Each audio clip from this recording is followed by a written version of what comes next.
Hello. Today we are going to be hemming some pants. Um, by request of my partner, who said they would like to know how to mend their favorite pajamas. So, I've got some jeans. Um, they came this way. I don't buy Holy jeans, but somebody gave me these. I like the embroidery. I was a fan of the hole, so I'm going to patch it. I actually did a test one earlier. Look at that color. Put this through the laundry and everything. So we're going to do the same thing with a different fabric, just to be even more fun, on the other side. So, here's our hole. Here's our fabric. So I want the patch to be with a pretty good overlap. I'm going to go for about that much overlap. So we're going to cut, let's see. Yeah, we're going to cut a piece that's a little bigger than our hole is. And this is a fleece. The other one I used was a woven fabric. Honestly, if you're being really concerned about the durability of your patches, you probably want to go with all woven because the jeans are woven and matched fabrics will work better together. But, I'm just having fun here. And if the patch starts looking janky, I can always take it off, even though I hate picking out seams. Alright. And I think we need to go just a hair smaller here.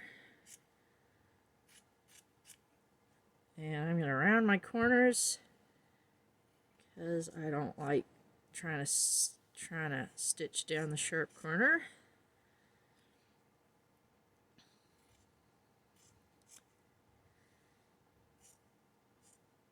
Alright, so there we go. One patch, ready to go. Now the next thing I'm going to do, actually, is I'm going to put this in an embroidery hoop. This is optional if you don't have one. This is a machine embroidery hoop. It's not meant for this, but it'll work.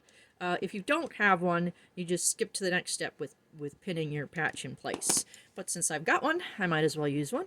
It just helps keep the fabric stable and kind of stretched the same amount as your stitching, so your stitches are more even.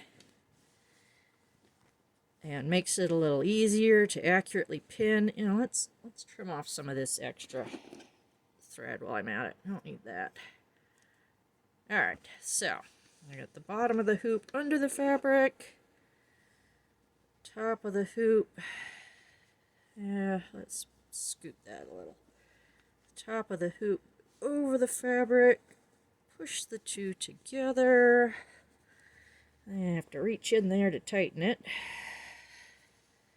So it's got a little screw doobobber that tightens it down. Alright.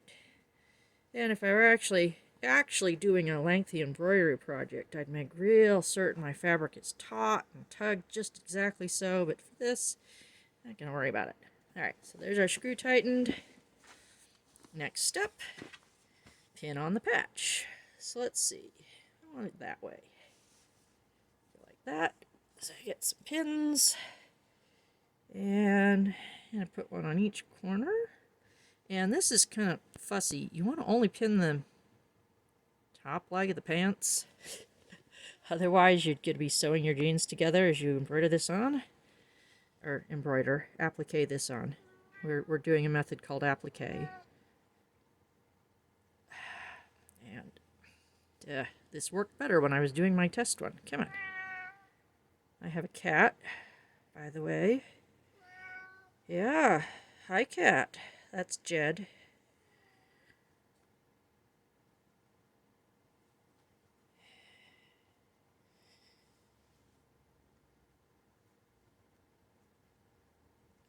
Da, da, da, da.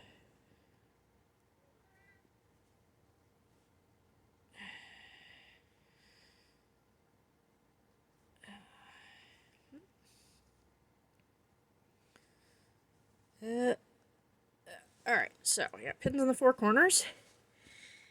And then If you want your patch to be subtle, you'll pick a thread that is matches either the patch or the fabric, or if they match each other, both. But since this is already rainbow, I decided to go with this nice bright yellow. So, alright, get some thread on my needle. And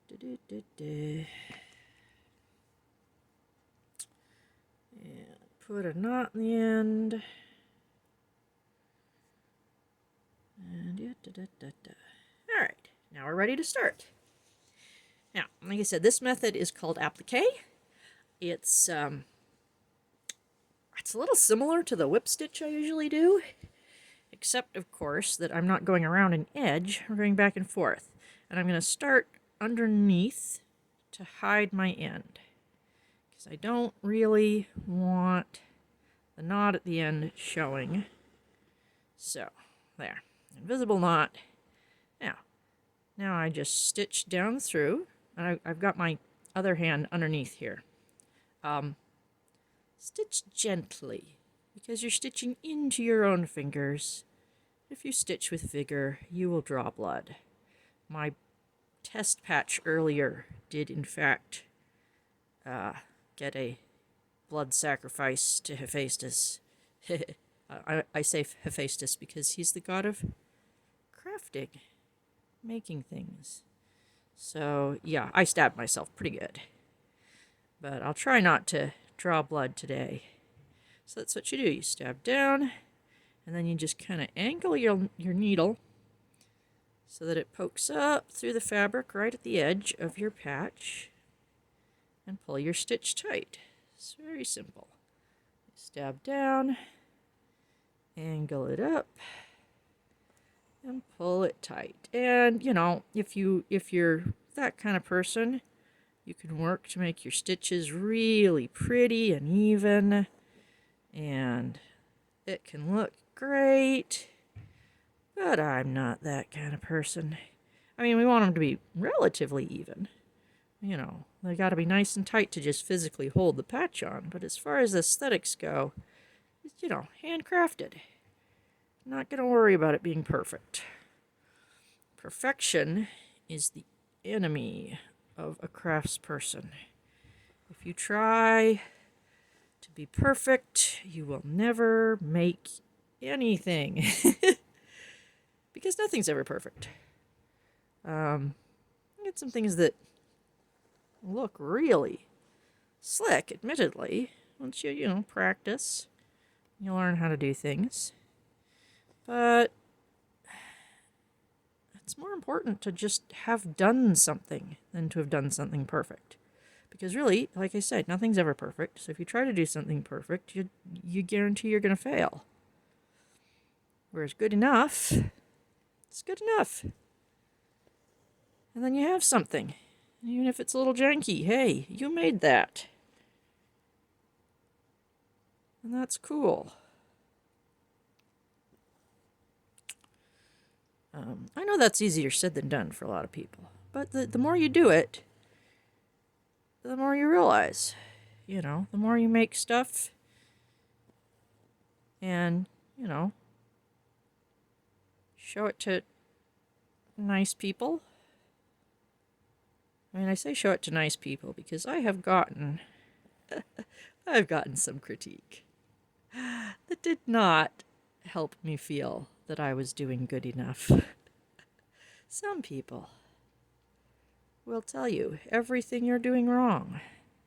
And some of them will even claim they're helping you by doing that. And sure, getting feedback can help you improve. But you know what else helps you improve? Feeling confident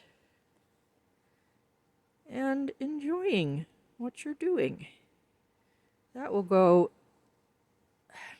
Oh, yeah, that's got a little wrinkle in the fabric. Let's repin that. That will go a long way. So I'm gonna halt this video here because I don't think you need to stick around for 4 times longer and hear me ramble on. but you get the idea. So you just do that stitch around the edge. When you're finished, you'll turn it over and tie the knot on the back, just so that it's a little tidier. Don't have the knot on the front. And that should be very sturdy and secure. And it'll hold up going through the wash. Should just be just fine. And that's all you need to know to do a patch. I'm going to be adding one more patch to this because it's got a wrinkle over here, and I'm doing that one in purple. So we're just having fun times with these pants. They're going to be great. I'll put a photo up somewhere when they're all finished. But anyway, thank you for joining me. Good luck in your own creative projects, and I'll see you later.